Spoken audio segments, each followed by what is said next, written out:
Hello guys, welcome to my new blog. आणि आज खूप भारी वाटत होतं कारण आज मी गावी चाललेलो आणि रिक्षा पकडली आणि मी निघालो स्टँडच्या दिशेनं. आणि स्टँडवरती पोचल्यानंतर ही कोल्हापूर चंदगड गाडी लागलेलीच होती. हीच गाडी आपल्या गावावरून पुढे जाते.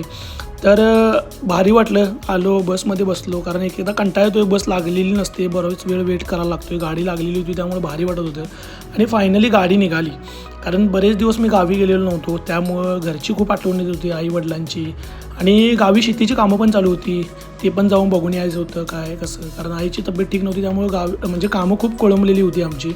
मग म्हटलं जाऊया. आणि एक ऑफिसवरून एक म्हणजे कंटाळा आलेला असतो कामं करून करून, आणि गावी जाऊन आल्यानंतर कसं एकदम मूड फ्रेश होतो आहे.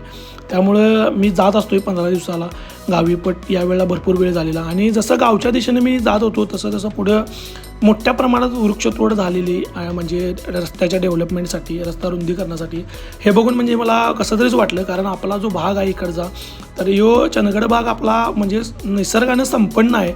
इकडं आल्यानंतर किती पण ट्रेस असू दे, का असू दे, कामाचा कंटाळा असू दे, एकदम भारी वाटते इकडं आल्यानंतर.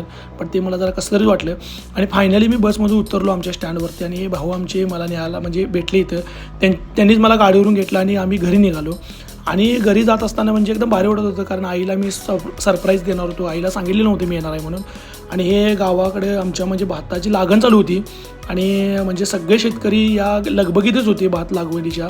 त्यामुळं हे पण एक म्हणजे बघायला भारी वाटत होतं. आणि फायनली मी आमच्या गावाच्या मंदिरापाशी पोचलो. हे गावचं ग्रामदैवत आहे, म्हणजे गावच्या सेंटरला आहे, त्यामुळे भारी वाटत होतं. देवाचं दर्शन घेतलं. आणि हा छत्रपती शिवाजी महाराजांचा म्हणजे हे आहे मूर्ती, तिथं मी महाराजांचं दर्शन घेतलं आणि